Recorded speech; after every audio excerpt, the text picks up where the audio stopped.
Yesu akugomba kw'ivyamwa, urashinga urubanza umubwire Yesu ico yakwimye kugira ngo ntiwame ivyamwa. Umukunzi wanje yagize umurima w'imizabibu ku musozi umera cane, hanyuma iyo mizabibu arayirimirira ayikuramwo amabuye.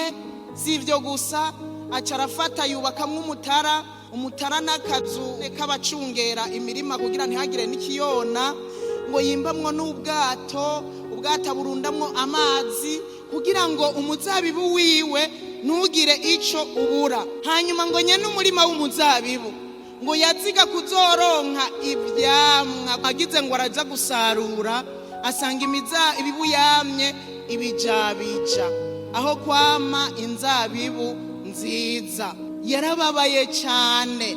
Mbwira ivyo bikorwa byose yakoze, icambere yarateguye umurima kandi yagiye kuwutegura ahantu hamera cane. Si ivyo gusa, arawutegura akuramwo ikintu cose cobuza inzabibu kumera neza, akuramwo amabuye. Murabizi hari amabuye ibiti ntibishobora kuduga neza, kuko yagomba ngo inzabibu ziwe zize zikure neza hanyuma zimuhe ivyamwa vyiza. Si ivyo gusa, yarashizemwo n'abacungera iyo mizabibu kugira ngo ntiyonwe. Ariko ngo agira araja gusoroma asanga hamye ibijabija, ibihumbwa vy'inzabibu. Arababara cane, arabaza ati mbega ni igiki ntakoreye uyu muzabibu jewe nategerezwa kuwukorera? Ni igiki nakoreye uyu muzabibu nategerezwa gukora? Arakirondera arakibura.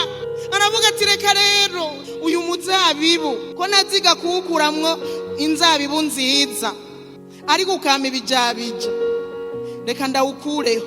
Aravuga ngo reka ubwa mbere nkureho uruzitiro rubusigura gukingirwa. Inzu itagira uruzitiro abasuma barinjira byoroshe, imbwa zirinjira byoroshe, n'utaha yohataha nyene akiyinjirira, n'abasazi barinjira.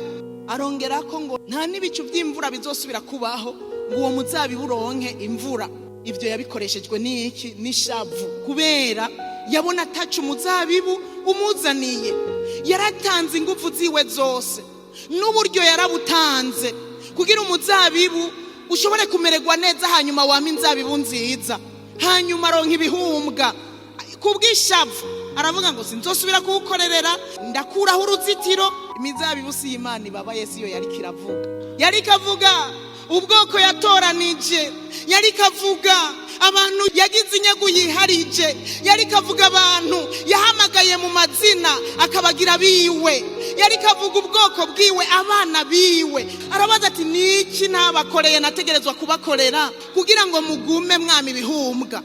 Niki nakoze nategerezwa kubakorera kugira ngo nze kurondera ivyamwa nkabura?